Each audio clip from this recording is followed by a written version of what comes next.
আমি আসলে এটা যখন সূত্রপাত হয় আপনার আরেকটা থেকে পরে তিনটার মধ্যে হয়। এটা শুরু হয় আপনার কুরিয়ার সার্ভিসের পাশে একটা স্কাই ভিউ একটা আপনার এয়ারলাইন্স ওখানে হয়। ওখানে হওয়ার পরে আগুনটা প্রায় 1.5 ঘন্টা ওইখানে স্টেবল হয়, ওইখানে থাকে, আগুনটাকে ছড়ায় না।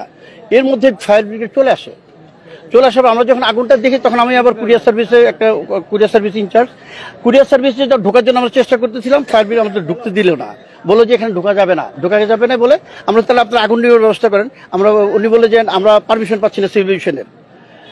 এরকম করতে আগুনটা চলে আসলো আপনার স্কাই ভিউতে, চলে আসলো আপনার এই যে কুরিয়ার সার্ভিসে ডিএচএল এর আপনার 3rd টার্মিনাল যে চলে আসলো। ওখানে ফ্যাব্রিক ডিএচএল থেকে পুরো ছড়ায় গেল। কুরিয়ার সার্ভিসে আগুন ধরা শেষ হয়ে গিয়ে চলে আসলো আপনার ডিজিআর, যেটা ডেঞ্জারাস গুডস বিমানের 2 নম্বর গোডাউনে।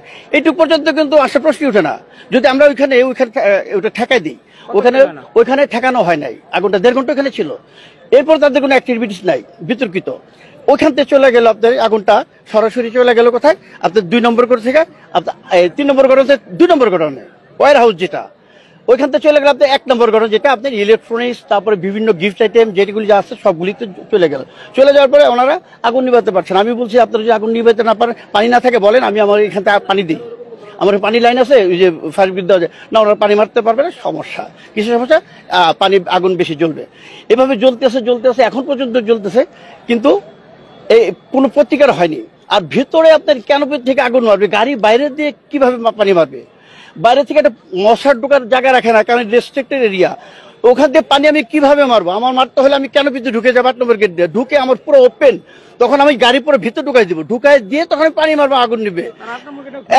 এখন আমরা যদি বাইরে থেকে ওয়াল দিয়ে বেস্টুরি দেওয়া, এখান থেকে আমরা ওখানে আগুন জ্বলতেছে দেখতেছি, এখান থেকে পানি মারলে তো কোনো লাভ হবে না। কিন্তু তারপরে এখনো কিন্তু আপনার ফায়ার ব্রিগেড সব বাইরে, আগুন এখনো জ্বলতেছে, তারা ক্যানোপিতে এখনো ঢুকে নাই। আগুন কিন্তু জ্বলতে নিপতেছে, এইভাবে চলতেছে। আর তো আমরা যদি প্রথমেই ক্যানোপিতে ঢুকে আগে পানি মারতো, আমাদের ওইখানে বন্ধ হয়ে যেত, তাহলে আমাদের এখানে আর এতটুকু ক্ষয়ক্ষতি আসে না। হ্যাঁ, সহজে। এর চেয়ে বড় 1913 সালে যেটা কুরিয়ার আগুন লেগে এর চেয়ে ভয়াবহ আগুন হয়েছিল, কিন্তু তখন আমি ছিলাম কুরিয়ার সার্ভিসে। আমরা আগুনটাকে এদিক থেকে প্রটেক্ট দিচ্ছি যাতে এদিকে না আসে, যাতে কেমিক্যাল গোডাউন না আসে। তখন কিন্তু আমরা পারছিলাম, এবার আমাদেরকে ঢুকতে দেওয়া হয় নাই, আমরা পাইনি, এবার কেউ পারে নাই। আগুন নিজ গতিতে জ্বলে পুরা ধ্বংস হয়ে গেছে, হাজার কোটি টাকা ধ্বংস হয়ে গেছে।